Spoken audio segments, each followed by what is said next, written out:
Hey friends, welcome to the channel. If you want to know how to improve your reading skills in a foreign language and thus your comprehension, you found the right video. Los geht's! My name is Dustin. I'm an IT project manager from Germany. On this channel, we create content that helps us to be more productive, to learn new things, especially languages, and to live a happier and more fulfilling life. Over the years, I have built up a pretty solid comprehension in 6 languages so far. And I'm currently also working on the 7th and still improving the other ones on a daily basis. By now, I'm able to pick up most books from a shelf and read them without translations. Except for Turkish. That's a nightmare and I still have a long way ahead of me. I don't say that to brag, but want to emphasize on one thing here. I haven't been that good at school back in the days, and how I acquire languages nowadays differs quite much from the classical schoolbook approach. That's why I want to share today some of the most important things I have learned throughout that journey. We're going to talk first about why reading and also listening are so important for learning a foreign language, and then we'll walk through a multitude of useful tips and tricks that you can apply in your daily learning routine. Alright, let's dive into today's hour. Wait, first, you know what comes next, a nice sip of coffee. Los geht's. Why is reading so important when learning a language? When I talk about reading, I also mean listening to the same content. Both skills go hand in hand. Reading builds your vocabulary, improves your comprehension, and helps you internalize sentence structures naturally. Listening reinforces this by training your brain to process spoken language and connect it with what you see on the page. Think about it. When you were a kid, you didn't start speaking your native language by studying grammar books. You listened to tons of input and eventually made sense of it. Reading and listening in a foreign language replicate this process. This idea is deeply connected to Stephen Krashen's comprehensible input hypothesis, which states that we acquire languages most effectively when we are exposed to input that is just slightly above our current level of understanding. The more we engage with language that is meaningful and slightly challenging, the more we naturally absorb grammar, vocabulary, and sentence structures without explicitly studying them. By immersing ourselves in compelling reading and listening materials, we create the ideal conditions for effortless language acquisition. I don't want to just tell you that it works, I want to show you. My LingQ statistics prove how much I've read and listened to in multiple languages, and the results speak for themselves. Today I can pick up a novel in several languages and read it without major issues. Turkish? That's still a work in progress, but the approach remains the same.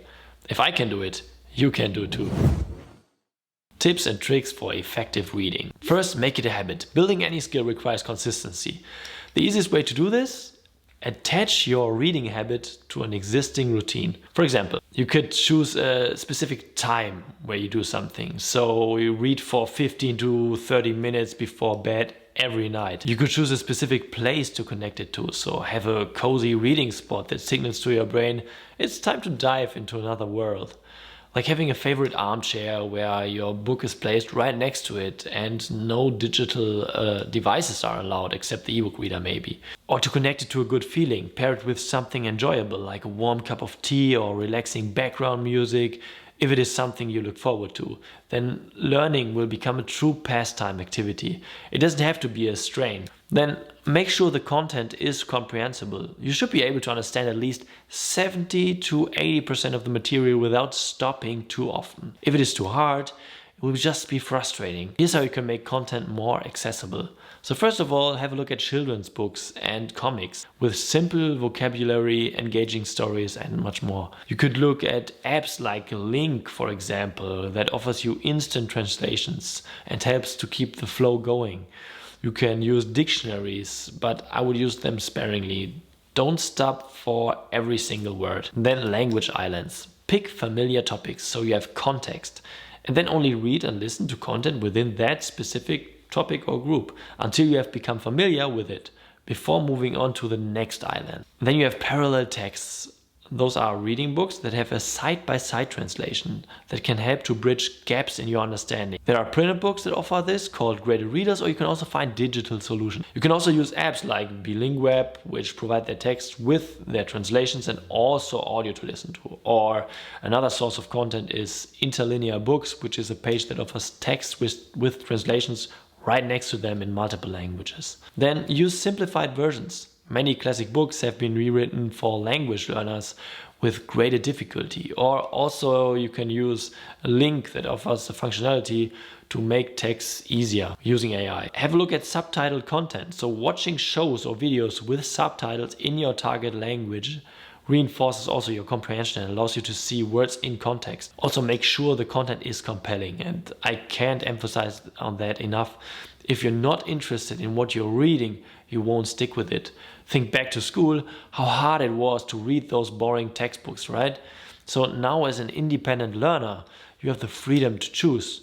Use it. For me, reading in a foreign language isn't just about words, it's about feeling connected to a new culture. Whether it's understanding humor, catching cultural references, or seeing a new worldview, every book or article adds depth to my experience. Here are different mediums you can explore to keep your learning engaging. Then books, fiction, non-fiction, short stories, whatever. Choose what excites you. If you want to make sure that you only read books that the majority of people like or deem to be good, you can take a look at Goodreads, which is a book community page where everyone can rate the books they've read. Also have a look at comics and graphic novels. Great for visual learners and easier to follow. One personal tip is the free comic series of Pepper and Carrot, which is available in many languages and fully open source. You can find the link in the description of this video. And next, of course, video games. Story-driven games immerse you in interactive language learning. Especially adventures or roleplay games might be useful. Have also a look at my guide to language learning and video games here. Next come TV shows and movies, with or without subtitles. They provide natural dialogue exposure. Just use the different streaming providers. Netflix, for example, lets you easily filter content in the language you want to learn. And of course, music and lyrics. Learning through songs can improve pronunciation and retention. If you use Spotify, for example, you can also get the lyrics for each song easily and can follow along while listening to the songs. Podcasts and audiobooks. Listening to stories or discussions helps with comprehension and pronunciation. And also the variety of available podcasts helps to ensure that you are only listening to stuff that you are genuinely interested in. Next come blogs and online articles. Reading about topics you love keeps motivation high. The internet is your best friend, since you can find everything you are interested in easily. Fan fiction and community content. Engaging with content made by other learners or fans can make studying feel less like work. Take a look at Wattpad, for example, which is a page where writers can upload their stories for free and then get rated by the community. It's from the community, for the community. And I've heard there are quite some good stories on that platform. Fourth, focus on extensive reading, not word-for-word translation. When reading, don't get stuck trying to understand every single word. Instead, focus on understanding the overall meaning rather than each individual term. Follow the main storyline and let your brain fill in the gaps based on the context. If you don't understand a paragraph, read it again without stopping at each unfamiliar word. Accept that some ambiguity is natural and will resolve over time with more exposure. Stay immersed, keep moving forward, and trust that comprehension improves naturally as you progress. It's just a matter of time. Number 5, listen to the content after reading. Repetition is key. Listening to an audiobook or podcast version of what you have just read reinforces the material and helps your brain process it in a new way. And also, if you haven't understood the first time when you were reading a text and then listen to it again, you give your brain the chance to fill in the gaps and to understand what you haven't understood before. This is especially useful for pronunciation and intonation.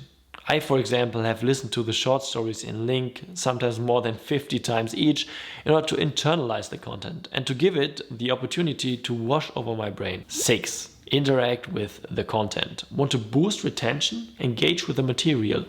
Join a book club or online discussion group in your target language. Participate in language learning forums or Discord servers to talk about what you're reading. Or write a short summary or a personal reflection and share it with others. If possible, talk about it in your target language for an extra challenge. Discuss it with others, even in your native language. 7th, track your successes. Seeing your progress keeps you motivated. You can build a bookshelf filled with books you've read in your target language. I also thought about buying the Harry Potter book series in 7 different languages, in the order in which I have learned each language. So the first book in German, the second in English, the third in French, and so forth. But then it would be great if the format is similar, otherwise it'll look weird. What do you think? Keep a digital list or a language trophy board like I do. Set reading goals and celebrate when you reach them. And if the goals are too high to start with, work your way towards them by setting smaller or easier attainable goals. I, for example, really like to read books in their original language, in which they've been written in the first place.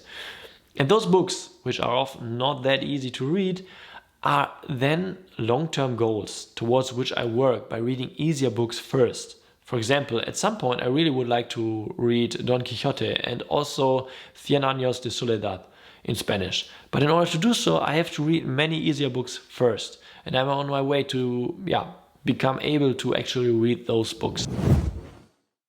And then some final thoughts. Reading is one of the most powerful tools in language learning. And when combined with listening, it becomes even more effective. However, progress isn't always linear. There will be times when comprehension feels stuck. If you hit a plateau, switch things up. Rotate between easy and challenging materials, revisit books you've read before to see your progress, or experiment with different formats like audiobooks, comics, or interactive stories. The key is to find material that is both comprehensible and compelling. Make it a habit and enjoy the process. Over time, this will transform your comprehension skills, and one day you'll find yourself effortlessly reading books in your target language. Now, grab something to read and let's get started. Los geht's. Please let me know in the comments what you want to read in 2025 and in which language. If you want to know how to exactly level up your comprehension skills to read a full-blown novel in your target language, have also a look at this video here. Also, if you found the video useful, please leave me a like and a subscription to the channel, and to not miss anything going forward, click also on the notification bell. Thank you so much for watching and see you the next time.